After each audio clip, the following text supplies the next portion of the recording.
savez maintenant qui je suis, ce que je fais? Vous savez, je suis la dame qui parle aux animaux et aux âmes qui ont loupé leur sortie de scène.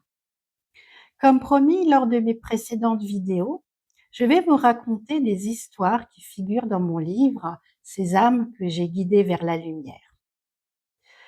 Nous allons commencer par Athos, le chien possédé. Je vais vous raconter une histoire qui va peut-être vous faire froid dans le dos, parce que oui, les animaux aussi peuvent être parasités par des entités. C'est l'histoire d'Athos, un petit chien noir de type ratier et d'un regard qui n'était plus le sien. En septembre 2024, j'ai reçu un message désespéré de Mylène et de Jérôme, un couple vivant dans le nord de l'Alsace, pas très loin de chez moi. Ils ne savaient plus quoi faire.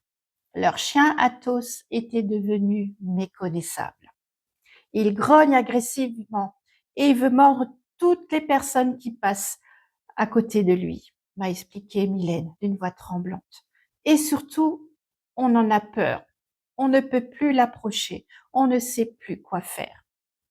Athos, un petit chien noir, adopté depuis plus de 5 ans. 5 ans de vie commune, de promenade, de complicité. Et puis, d'un seul coup, tout a basculé. D'un seul coup. C'est ce détail qui m'a tout de suite interpellée, ce changement brutal. J'ai demandé une photo d'Athos. Quand elle m'est parvenue, j'ai retenu mon souffle. Sur l'image, un petit chien noir au regard fou, des yeux méchants, presque vitreux, qui ne ressemblaient en rien à ceux d'un animal de compagnie aimé et aimant. Ce regard n'était pas celui d'Athos. C'est le regard de quelque chose d'autre. Mylène et Jérôme avaient bien sûr tout essayé avant de me contacter. Et la première question que je pose dans ces cas-là, c'est « Avez-vous vu un vétérinaire ?» Parce qu'il faut le savoir, quand un chien change brutalement de caractère, la première raison est souvent médicale. La douleur peut rendre un animal agressif. Une tumeur comprimant le cerveau peut transformer complètement sa personnalité.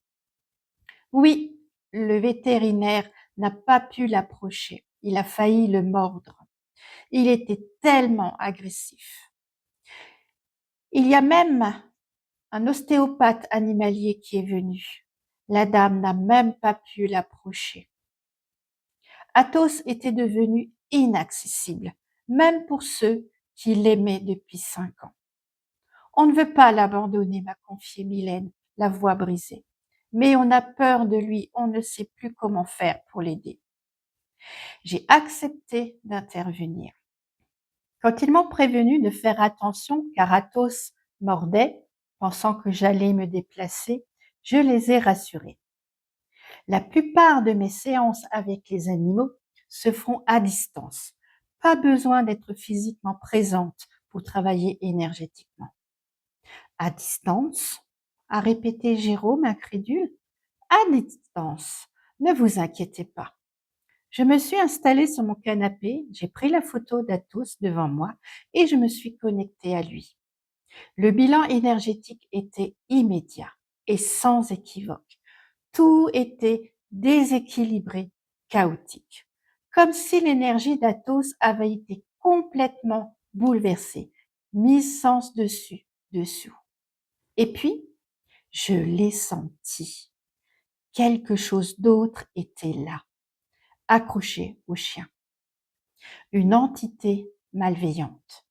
Elle avait pris possession d'Athos, s'était installée en lui et défendait son territoire bec et ongles.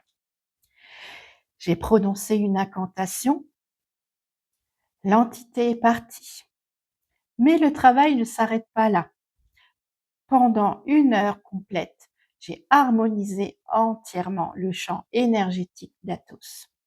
Rééquilibrer, nettoyer, stabiliser, harmoniser. Rendre à Athos ce qui appartient à Athos. Et dans cette connexion, je l'ai senti.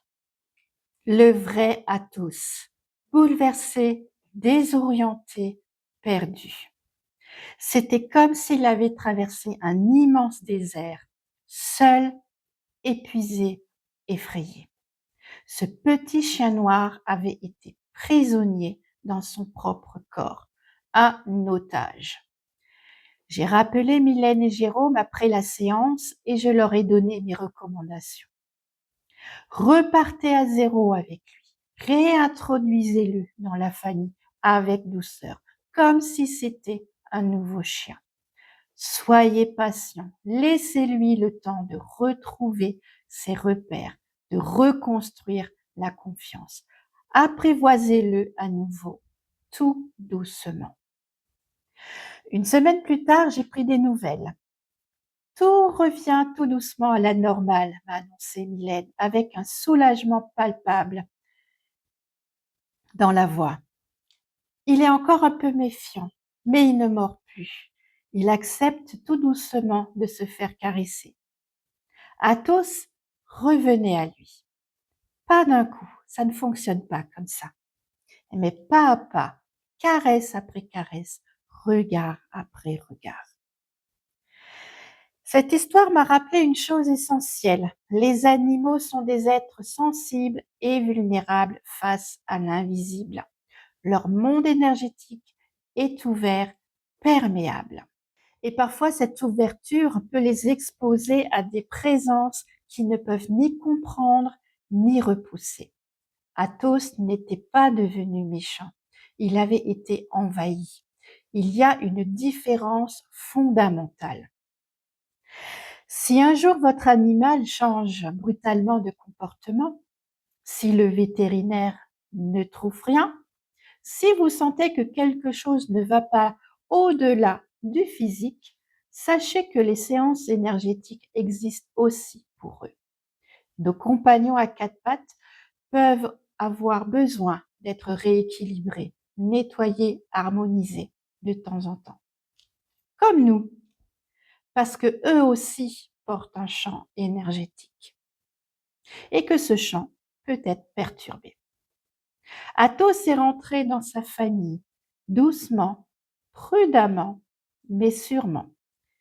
Et quelque part, dans le nord de l'Alsace, pas très loin de chez moi, un petit chien noir, au regard redevenu doux, dort probablement en rond sur son canapé, blotti contre Mylène et Jérôme.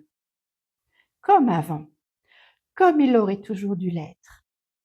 Cette histoire et beaucoup d'autres sont dans mon livre, Ces âmes que j'ai guidées vers la lumière. Et si vous voulez en savoir un peu plus sur mon travail, tous les liens sont dans la description.